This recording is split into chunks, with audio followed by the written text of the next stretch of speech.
you read this book, The Outliers by Malcolm Gladwell.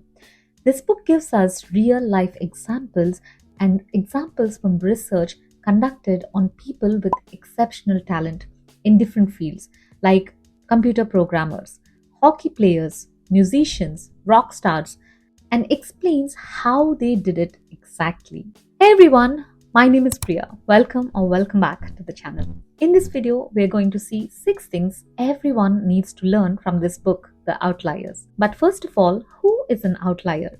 According to the dictionary, it's something that is situated away from or classed differently from a main or related body. It basically means someone who has outdone the others or someone who is unique from the rest. We think that a person becomes exceptional, becomes extraordinary by his individual merit. That is, his unique IQ, his unique abilities, his skills, and his own hard work and determination. But that might not be true after all.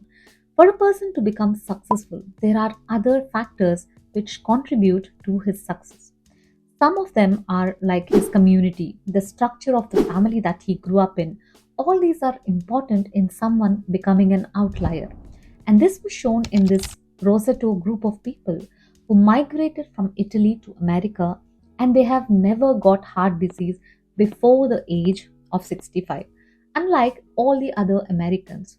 And the reason was not their diet, not their physical activity, or anything that we think is of much value or importance these days in relation to health, but the only fact that they live in close knit communities. Almost 3 generations of people lived in the same house, giving utmost importance to the elders, to the grandparents.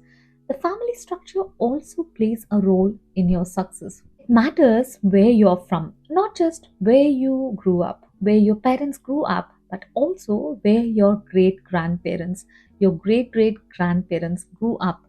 All these play a role in your success because cultural legacies are really powerful. People are not completely self made, they don't just become outliers on their own, but there are other factors like communities and the families that they grow up in that make them who they are. Most success stories are similar. The hero is from a modest background but becomes a successful person after going through a lot of trials and after a lot of troubles, and finally he becomes victorious. We see this simplest version of success in people's lives, but what we don't get to see is the opportunities that they get and their ability to recognize those opportunities and grab them. We don't get to see all that. All these successful people were also at the right place at the right time for them to become successful. For example, let's talk about Bill Gates. Everyone knows him as a college dropout who went on to become a successful owner and founder of Microsoft. But no one talks about how, at a very young age of 9 years, he was granted access to one of the world's newest inventions at that time, a computer with the ability to program with the greatest speed.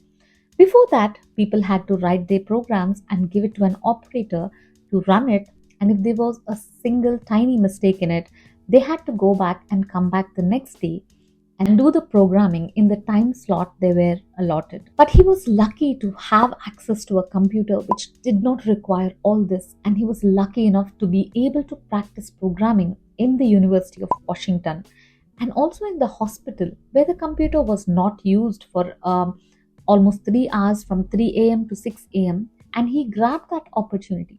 He went there almost every day to get that practice of 3 hours in the early morning. And once he did that, he got an opportunity to work for a company to write a program to manage their payrolls as early as the age of 13. And that company helped him to practice more programming in exchange for the work he did for them, making him well equipped for the future. It all comes down to accumulative advantages or unfair advantages and the opportunities that helped him get the practice of 10,000 hours before he established Microsoft, which made him a pioneer in his field. According to research conducted by Anders Ericsson, 10,000 hours of practice is what someone needs to become an expert. He conducted this research on musicians on chess players, and he concluded that to become an expert in any field, you need 10,000 hours of practice. Not just any practice, but deliberate, intentional practice under the guidance of experts, which will make you an expert too. In this book, the author gives us the example of the Beatles who were just average before they practiced their 10,000 hours and they become extraordinary after that. They got their 10,000 hours of practice when they played in a club in Hamburg where they had to play like 7 days a week and all through the night. And before they performed again in front of the crowds, they played almost 1200 times. And this made them experts and exceptional in what they did. But we also have to understand that the Beatles played before. They already had practice. But what made this practice different was they had to play for long hours every day. So then they couldn't play the same songs every day. So they experimented, they made new songs, and they improved their skills and identified where they were lacking. They did this because they were already well versed in their field. But for someone who's starting out in any field, it is important to seek guidance and expert suggestions instead of trying to figure out everything on their own. And practice isn't the thing you do once you're good, it's the thing you do that makes you good. An average person has an IQ of 100, Einstein 150, and Chris Langan an IQ of 195. He was able to speak at the age of around 6 months, and he would listen to comic shows on the radio at the age of 3, and he could skim through textbooks in a matter of a few minutes and ace any test. But his life is something we wouldn't expect. He got scholarships for 2 universities, Reed College and University of Chicago, but he chose Reed. And when he went there, he had a culture shock. He came from a background of a family which worked on a farm, and now he had all his friends were from well-educated backgrounds, and they were very inquisitive. They asked a lot of questions, but he couldn't. And his mom was supposed to fill a financial statement for his scholarship, which he didn't, and his scholarship was cancelled. So he had to leave Reed before his final exams, leaving all F's on his transcript. And then he applied to Montana State University. And there he had to request his professors to change the timings of his classes from morning to afternoon because he had some trouble. And he couldn't convince them because they thought that he was not worth it seeing the F's on his Reed transcript. But the truth is, he was really intelligent. He had a lot of IQ, but he didn't have the practical intelligence to convince his professors, to get through his point to his professors. And so he had to drop out. Psychologist Robert Sternberg calls this practical intelligence. It is knowing what to say to whom, knowing when to say it, and knowing how to say it for maximum effect. It's not just knowledge for the sake of knowledge, but it is what will help you to read situations correctly and get what you want. Just because you have high IQ, it doesn't mean you'll have practical intelligence as well. But just a few people have both. And this practical intelligence comes from the families that we grow up. We work our 9 to 5 jobs, earn a certain amount of money, but we may or may not be satisfied. We may or may not be happy. What makes us happy is the amount of satisfaction that we get from our job and the fulfillment that we get from the work that makes us happy. And for our work to be satisfying, it needs to have 3 qualities: autonomy, complexity, and a connection between effort and reward. And when we enjoy what we do, it doesn't feel like hard work. The experts that we know, Bill Gates, the rock band Beatles, the Nobel Prize winners, everyone enjoyed what they did.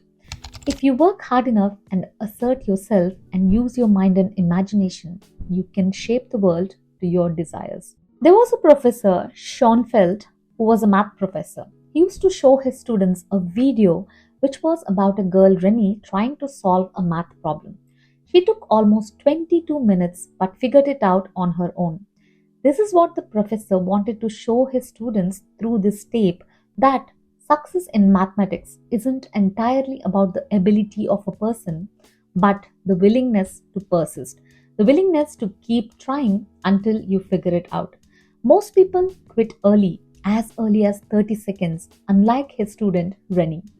And the cultural connections between Asians, being able to do math very well is also the same quality which makes them good at math. That is, their ability to persist and their willingness to work hard for long periods, according to research. Becoming an outlier, becoming someone exceptional, is not just due to individual merit or the ability of a person or them choosing to do the right things, but being open to opportunities, learning opportunities, recognizing what is worthy, and seizing those opportunities. During the time of Bill Gates, Beatles, or any other outlier, they had to look for opportunities. They had to stay awake in early in the morning to just be able to access that computer to learn programming. That isn't the case for us. We have everything at the click of our mouse. We have all the opportunities that we need waiting for us to seize them. Whatever the goal, start working on it. Seize your opportunities and just be exceptional in whatever it is that you choose. I hope in this video you draw some motivation from this book, The Outliers, and I hope you get to read this wonderful and amazing book, The Outliers, written by Malcolm Gladwell. I'll see you in this video right here. Until then, you take care.